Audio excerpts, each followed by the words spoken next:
الحمد لله رب العالمين والصلاة والسلام على رسوله الكريم أما بعد د صحیح نماز نبوي صلی الله علیه وسلم طریقه موږ د صحیح حدیثو پرانا کې بیانوله. نو د سورة الفاتحه د لوستلو نه پس اوس د آمین باره کې چې دام په مانځ کې لوستل دي د سورة الفاتحه نه پس او د دې لوستل په څه طریقه باندې دي، په اوچت اواز باندې دي که په پټ اواز باندې دي. نو دې باره کې زه تاسو ته صحیح حدیث ذکر کوم. اولنی حدیث خدا دی وعن ابي هريره رضي الله تعالى عنه قال قال رسول الله صلى الله عليه وسلم اذا امن الامام فامنوا فانه من وافق تامينه تامين الملائكه غفر له ما تقدم من ذنبه. دا صحیح بخاری روایت ته 780، صحیح مسلم کې دی 410 نمبر حدیث دی. ابو هريره رضی الله تعالی عنہ وی چې نبی صلی الله علیه وسلم فرمایل کله چې امام امین وی فامنوا نو تاسو امین وای. وګوره د امام د امین پته به ال لګي چې امام په اوچته आवाज وی نو مقتدی به واوري نو دی به مرسامین وی. به او فرمایل چا چې په تاسو کې خپل امین د ملائکو د امین سره برابر کو نو په دې امین ویلو باندې به تاسو ته مخکنی ټول ګناهونه الله معاف کړي. بل حدیث دا دی دا د ابو موسی اشعری رضی الله تعالی عنہ دی چې قال رسول الله صلی الله علیه وسلم اذا صلیتم فاقیموا صفوفکم ثم لیؤمکم احدکم فاذا كبر فكبروا واذا قال غير المغضوب عليهم ولا الضالين فقولوا آمين يحبكم الله. دا صحیح مسلم حدیث ته 404 نمبر رقم حدیث ته، ابو داود کی رقم حدیث ته 972. ابو موسی اشعری رضی الله تعالی عنہ وی چې نبی صلی الله علیه وسلم فرمایلی دي هر کله چې تاسو مونږ کوئ نو اول صفونه برابر کړئ، بیا دې پس تاسو کې یو کس امام جوړ شي نو کله چې امام الله اکبر وی نو تاسو الله اکبر وای، کله چې هغه غیر المغضوب علیهم ولا الضالین وی نو تاسو امین وای، نو الله تعالی بس تاسو دعا قبول کړي.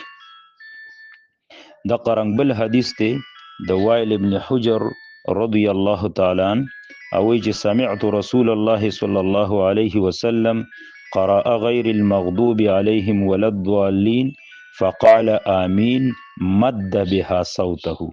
دا ترمذی کې دی، حدیث نمبر دی 248، حدیث بالکل صحیح دی. او ابو داود کې دی حدیث نمبر دی 932 او 933. وی نبی علیہ الصلوۃ والسلام نه می واوریدل په مانځ کې چې کله غیر المغضوب علیهم ولا الضالین وی نو آمین وی او مد بها صوته، او په دې امین ویلو باندې نبی علیہ الصلوۃ والسلام د خپل आवाज د سراخ کو یعنی په اوچت आवाज باندې ویو. د قرن امام بخاری رحم الله تعلیقا راوړی دی، دا د فتح الباری جل سره زه حواله در کوم، دویم جل صفحه 512 کې چې امنا ابن الزبیر ومن وراءه حتى ان للمسجد للجه. عبد الله ابن زبیر رضی الله تعالی عنہ په مسجد نبوي کې جمع ورکوله نو چې کله باغه امین ویو نو د شاته کسانو ورپسې دومره په اوچت आवाज امین ویو چې ان للمسجد للجه، چې جمعات به داسې وکړنګېده د امین د وجنه. بل حدیث دا د عطا بن ابي رباح رحمت الله علیه تابعی دی او دا د امام ابو حنیفه رحم الله استادم دی.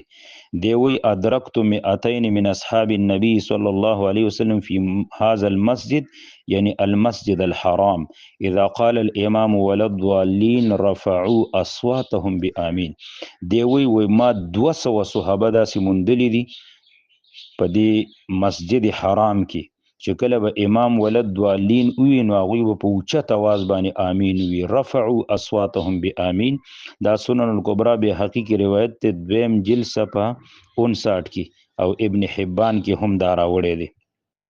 د قرن عبد الله ابن عباس رضی الله تعالی عنہ وی چې نبی علیہ الصلوۃ والسلام فرمایل چې ما حسدتکم اليهود على شیء ما حسدتکم علی آمین فاکثروا من قول آمین.